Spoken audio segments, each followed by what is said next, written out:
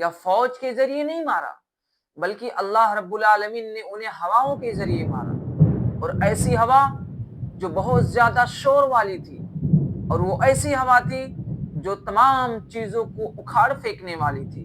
اللہ نے اس ہوا کے ذریعے قوم عاد کو ہلاک کیا، وہ جو پہاڑوں جیسا قد رکھتے تھے۔ ہوا انہیں اٹھاتی اور پٹکتی، ان کے سر ان کے جسموں سے الگ ہو جاتے، وہ زمین پر ایسے پڑے ہوئے تھے جیسے کھجور کے تنے پڑے ہوئے ہوں، بے جان، بے حیثیت۔ اللہ تعالیٰ سوال کر رہے ہیں، فَهَلْ تَرَى لَهُم مِّن بَاقِيَةٍ، کیا تم دیکھتے ہو ان میں سے کسی کو جو بچا ہوا ہے؟ اب سمجھنے کی بات یہ ہے کہ یہ تو ہزاروں سال پرانی قوم کی کہانی ہے۔ اللہ تعالیٰ ہمیں اس کے ذریعے کیا سمجھانا چاہتے ہیں، اور آج ہماری زندگی میں اس کا کیا کام ہے؟ تو آپ یاد رکھیے کہ اللہ رب العالمین کی کتاب یعنی قرآن مجید یہ قیامت تک باقی رہنے والی کتاب ہے، اور اللہ تعالیٰ نے جو اس قوم کا تذکرہ سورہ الفجر، سورہ الحاقہ، سورہ الاحقاف میں کیا ہے، یہ ہمارے لیے نشانیاں ہیں کہ جب ہم تم کو طاقت دیں تو تم اگر غفلت کے شکار ہو گئے تو تم سمجھ لو کہ تم قوم عاد کے راستے پر چل پڑے۔ آج ہماری قوت کیا ہے؟ ہماری قوت ہماری ٹیکنالوجی، ہماری قوت ہماری فوج، ہماری قوت ہماری AI ہے، ہمارا ارم ذات العماد، آج کا برج خلیفہ، نیو یارک کے اسکائی لائن اور شنگھائی کے ٹاورز ہیں۔ ہمارا غرور کیا ہے؟ ہم نے سائنس پر فتح حاصل کر لی، ہم نے نیچر کو اپنے کنٹرول میں لے لیا، ہم نے سائنس میں ترقی حاصل کر لیا ہے۔ We are masters of our own destiny. کہیں نہ کہیں ہم بھی یہ ثابت کر رہے ہیں کہ من اشد منا قوہ، ہم سے زیادہ طاقتور کون ہے؟ ہم نے ٹیکنالوجی سے سب کچھ حاصل کر لیا ہے، پرانی باتوں کا آج کیا کام؟ اور اللہ تعالیٰ ہمیں یاد دلاتے ہیں کہ تمہاری ٹیکنالوجی، تمہاری فوج، تمہاری پلاننگ، یہ سب اس تیز آندھی کے سامنے کچھ بھی نہیں۔ ایک کرونا وائرس آتا ہے جو دنیا کے سپر پاور ملک کو گھٹنوں پر لا کھڑا کرتا ہے۔ ہم ساری طاقت لگا کر بھی اس وائرس کو روک نہیں پا رہی ہے۔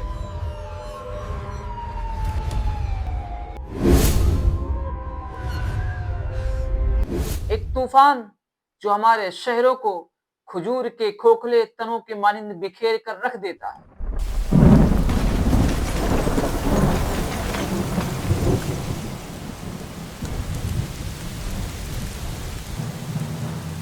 ہمیں اللہ رب العالمین قوم عاد کی مثال دے کر یہ بتانا چاہتے ہیں کہ اگر آپ کے پاس بھی طاقت ہے، پاور ہے، ٹیکنالوجی ہے، ڈیولپمنٹ ہے، اور اگر اس کے باوجود بھی آپ اللہ کا شکریہ نہیں ادا کرتے ہیں تو سمجھ لیجئے کہ عذاب الہی آپ کی منتظر ہے۔ یہ تمام اشیاء اللہ رب العالمین کے عذاب سے آپ کو نہیں بچا سکتے۔ شکراً، جزاک اللہ۔